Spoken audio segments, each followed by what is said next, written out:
city's airport, where one suicide bomber detonated explosives. And sources tell us the other bomb may have been hidden in a suitcase. That has not been independently confirmed at this point. Then, just an hour later, a few miles away, attackers targeted a subway station in the heart of the city. Between the two sites, Belgian media reports more than 170 are wounded and at least 34 people are killed. Again, this is early hours. Those numbers could change. Most of the dead at the metro station as it bustled with morning commuters. Terrified passengers, as you see, forced to evacuate their subway cars, stumbling out the doors into the dark tunnels that rapidly filled with smoke. At the airport, smoke billowed out of shattered windows. Passengers poured out of the building and broke into a run. Brussels is on its highest alert level, and cities across the world and here in the United States are scrambling to bolster their own security, of course. Our correspondents are covering all the angles from the scene to the world capitals, now going on guard against the possibility of more attacks. We want to begin with our Jim Acosta as we stand by for President Obama. Jim Acosta with a look ahead at the president's remarks. Jim, if you can hear me, what are we expecting President Obama to say, and when is he expected to come out? Hi, Anderson. Yes, that's right. At about 10:10 this morning, we expect President Obama to talk about the Brussels attacks at the very top of his remarks. This was a speech that was originally designed to be an address to the Cuban people, to talk about human rights and all of the advancements that have been made in the relations between the U.S. and Cuba, as the president is reopening ties with this island nation. But obviously, things have changed. Instead of talking about human rights solely here on the island, he's going to be talking about, obviously, the human right not to be terrorized by violence all around the world. You'll recall, Anderson, that after the Paris attacks last year, the president was criticized in some quarters for not being forceful enough in responding to those attacks. My suspicion is that we will hear the president be very forceful about these attacks that took place in Brussels earlier today. Now, he is expected to give this speech here in just a few moments. And then attend a baseball game later on in the day and head to Argentina. We're given no any kind of guidance at this point, Anderson, that those plans are changing. The president might not go to Argentina and go back to Washington. At this point, the president's travel plans appear to be the same at this point. But in just a few moments, yes, we will hear the president talk about what happened in Brussels.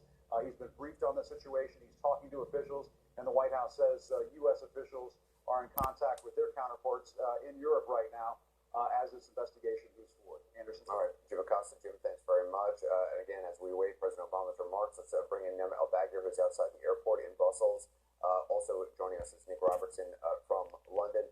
Nema, if you can just bring us up to date, 2 explosions at the airport, 1 explosion at the metro station about an hour apart. Talk about what happened at the airport first. Well, from what we understand from eyewitnesses, there was an exchange of gunfire. Some reports that words were shouted in Arabic, and then they report hearing this explosion very soon after a second explosion. U.S. officials that CNN have been speaking to, who have had access to some of the preliminary evidence, say that the working theory at the moment is that the bomb was located in a suitcase.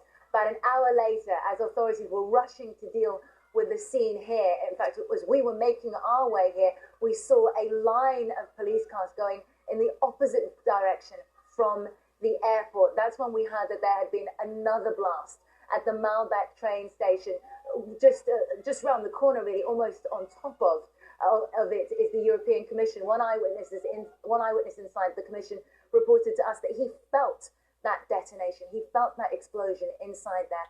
And it is that explosion there at the train station that seems to be resulting in the higher numbers of casualties. Brussels mayor has said that 20 so far have died from either the initial blast or from injuries sustained. A number of people, of the 55 wounded, are believed to be in a critical condition. Here at the airport, the death toll is at 14, but even just within the last hour that we've been speaking, Anderson, that number has been rising. It went up from 10 to 11. There is a real worry about the potential that death toll will continue to rise.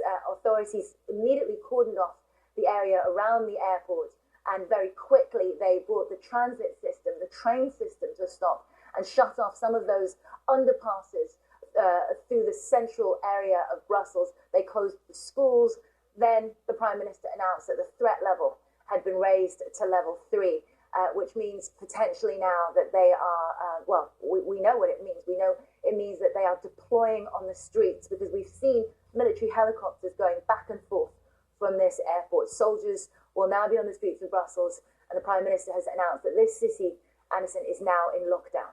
And we saw that occur in the days after the Paris terror attacks as well. The big question, of course, this morning is, are the same people involved, the masterminds, the organizers, the coordinators behind the Paris terror attacks, are they actually the ones behind this? Is it perhaps even the same bomb maker? If in fact it is, that would be an extraordinary development, that an operation like this could occur months after the Paris terror attacks, with all the security, with all the investigations, with all the raids, more than 100 raids that have taken place in Belgium since those deadly attacks in Paris. The bomb maker from Paris still believed to be on the loose, although his identity not known at this point.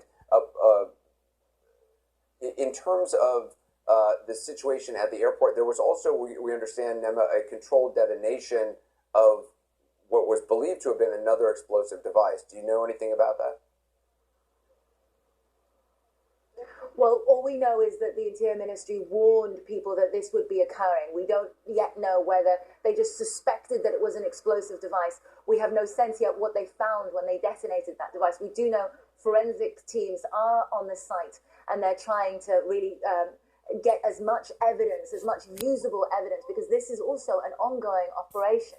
We understand that there are raids, there are sweeps. They've asked members of the public not to go on social media and give any signal where these sweeps are happening. But we have heard from eyewitnesses that they have seen evidence that these raids are ongoing. So this is an operation to try and grab whoever else is still out there, while trying to contain potentially what else could still have been lying in wait for them here. And that was when we were speaking to those eyewitnesses who were evacuated from inside the train.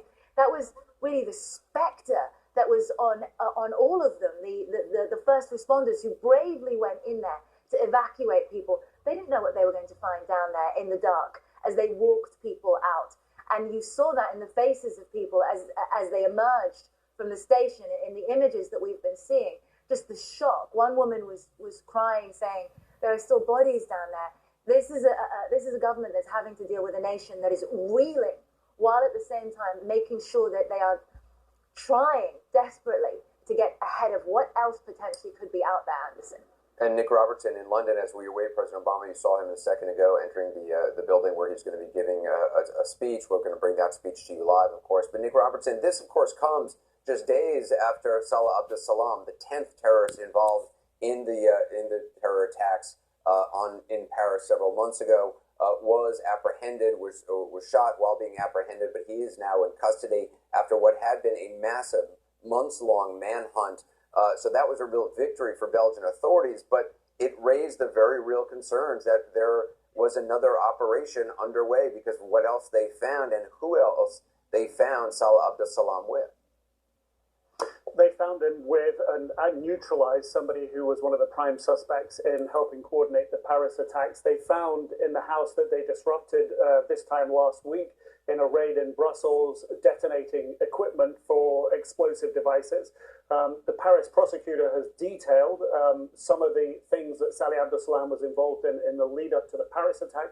He made those details public this weekend, saying that Salah Abdeslam was involved in buying chemicals and equipment that could be used in detonators. So you piece all that together and you begin to realize that Salah Abdeslam was at the core, not just in the planning and preparation, but potentially close to those making the explosives, at least buying parts of those explosives. So when the police in Brussels last week disrupt a building where there are the components for making explosives, this perhaps leads us to understand better why they said it's a major blow that they captured Salah Abdeslam, but they also said that this isn't the end of the fight.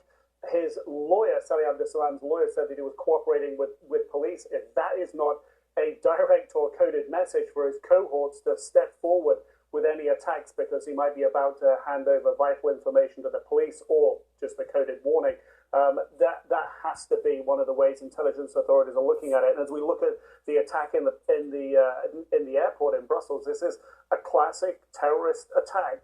You have not just a suicide vest, not just the gunshots, but a few minutes later, a secondary device detonating. Typically, we've seen that all across the world where a secondary device is designed to catch first responders as they attend the scene. It's not clear that was the case this time, but again, it has the hallmarks. This will be the analysis. Counterterrorism authorities look at it. We've had David Cameron meeting with his internal high security cabinet, the French president doing the same today, all of them stepping up their security measures. The Irish are doing it today. The Swiss, the Russians, the Italians, the Spanish, the Greeks have all offered their condolences and all are looking in the light of this attack, what can they learn and what can they do to improve security in their capitals and major cities, Anderson?